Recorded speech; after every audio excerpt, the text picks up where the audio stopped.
So అందరూ విని వాలంటరీగా వెళ్ళిపోయారా మేడం? అందరూ వింటే ఎలా ఉంటదండి, అందరిలో ఒక్కరు ఇద్దరు ఉంటారు.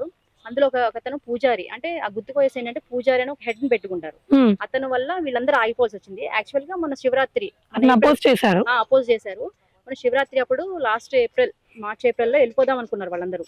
సో ఇతను స్వార్థం కోసం వాళ్ళందరినీ ఆపి నేను పూజలు చేస్తా అంటే సంథింగ్ స్పిరిచువల్ ఉంటాయి కదా, బ్లాక్ మ్యాజిక్స్ లాంటి దాన్ని బెదిరించి వాళ్ళని ఆపేశారు అనమాట. సో వాడు ఆపేయడం వల్ల మొత్తం అందరూ ఏమో భయం ఉంటది కదా ఎవరికైనా, హ్యూమన్ బీయింగ్ ఎవరికైనా ఇట్లాంటి అంటే భయం ఉంటది కాబట్టి వాళ్ళందరూ వెళ్తే కూడా ఇబ్బంది ఉంటది అనేసి వాళ్ళు అలాగే అందరూ ఓకే చేసుకున్న వాళ్ళు కూడా వెళ్ళిపోదామని ఓకే అని సామాన్లు కూడా పట్టుకెళ్ళిన వాళ్ళు మళ్ళీ వెనక్కి తెచ్చేసుకున్నారు ఇతని బెదిరింపులకి. ఏప్రిల్లో వెళ్ళిపోవాల్సిన వాళ్ళు మళ్ళీ వెనక్కి వచ్చారు.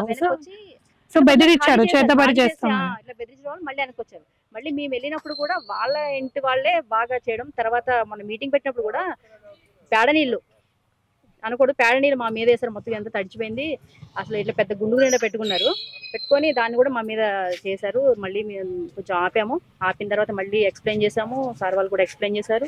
మొత్తం ఎక్స్ప్లెయిన్ చేశాక ఇప్పటికీ మేము కొద్దిగా సక్సెస్ అయ్యి వాళ్ళని ఎవిక్ట్ చేయించగలిగాం. ప్లస్ చట్టబద్ధంగానే చేసాం, ఏది కూడా బలవంతంగా చేయలేదు. మేము మోటివేట్ చేయడం వల్ల వాళ్ళు స్వతహాగా వెళ్ళి చేయడం జరిగింది.